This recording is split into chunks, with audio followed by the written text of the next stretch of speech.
Hello everyone, Jeremy here, and today I'm going to be taking a look at the newly released Blue Toad from the Jakk Specific World of Nintendo line. These are not the easiest toys in the world to find. Series 2 of these 4-inch figures just started to hit store shelves, and I've only been able to find them in one place, and that is Target. And these cost about $7 or $8, and if you get them from a place like Toys R Us, they are going to be just a little more expensive than that. But along with this Blue Toad, also in this series, you can get some other figures as well, such as Diddy Kong and Samus and Luigi, Ganondorf, and Metroid. Now, the Ganondorf and the Metroid are part of the 6-inch scale, so these two figures are going to be quite a bit larger than the Luigi, the Samus, and the Diddy Kong, and I have not seen these anywhere at all. So hopefully in time they will begin to pop up more commonly. But just to take another look at this Toad up here, we can see that he is a 3.25-inch figure, and he has a whopping 3 points of articulation. Not the most articulated figure in the world due to his stature, but we will see that in time. And just like all these other 4-inch figures, he does come with a mystery accessory. Not sure why Jakk Specific decided to go with the Blue Toad for this and not the traditional red and white Toad, but hey, I'm sure that they have their reasons. So without further ado, let's open this little guy up and take a look at his little accessory and the figure in general. So before we get to the Toad, we have to check out this mystery accessory that the Toad has. Now, we can take a quick little guess on what it might be. Could it be another mushroom? I don't know. So let's just see. All of these 4-inch figures come with a mystery accessory, and we get, oh, it's a coin. Kind of disappointed that it's a coin. A Wario also came with a coin. I believe the exact same coin. So yeah, a little disappointing that all we get is a coin. But what are you going to do? Now on to the main show.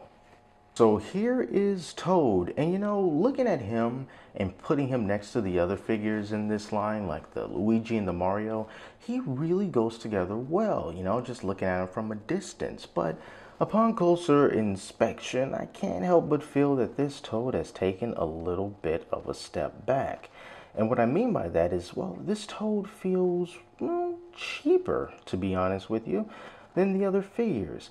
When I take a look and when I feel Diddy Kong and Waluigi and Mario and Luigi, and then when I get my hands on Toad, Toad just feels hollow, He's very light. It almost feels like he's just a shell. Like you can just pop 2 pieces off and that will be the entire figure. Yeah, but other than that, I do think that, the paint did come out to be pretty clean on him.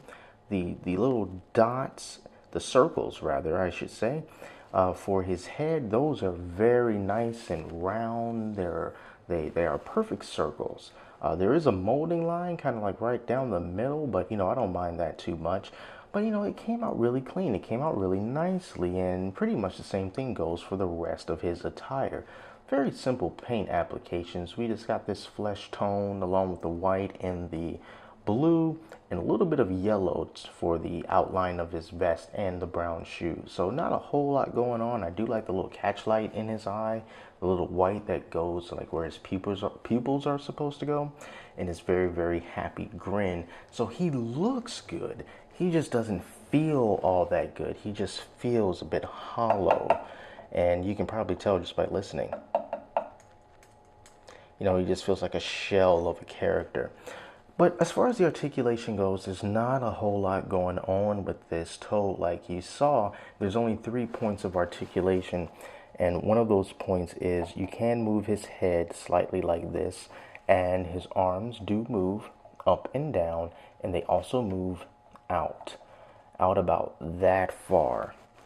So it kind of embodies like the sort of happy-go-lucky nature of what a Toad would be, but you just don't get a lot of variety in how you can pose him. And his feet do not move, and because of how he's structured, his waist doesn't move or anything either. So this Toad is really just more of a, I don't know, just kind of a stand-in figure. He kind of helps to complete the package.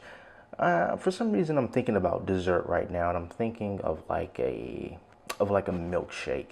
Toad will be the cherry on top of that milkshake. Not really necessary, but when you put them together with all the other ingredients, it just sort of comes off nicer than it would be without him. So if you're looking for a cherry on top to complete your Jakk Specific World of Nintendo collection, then that's where this Toad will come in. If you want the real good flavorful stuff, if you want the whipped cream and the ice cream and all the other extra sweet toppings, those are the other figures. Toad is merely the cherry. I'm hungry now, so I'm going to wrap this video up. So thank you all so much for watching, and until next time, I'm Jeremy, and I will talk to you later.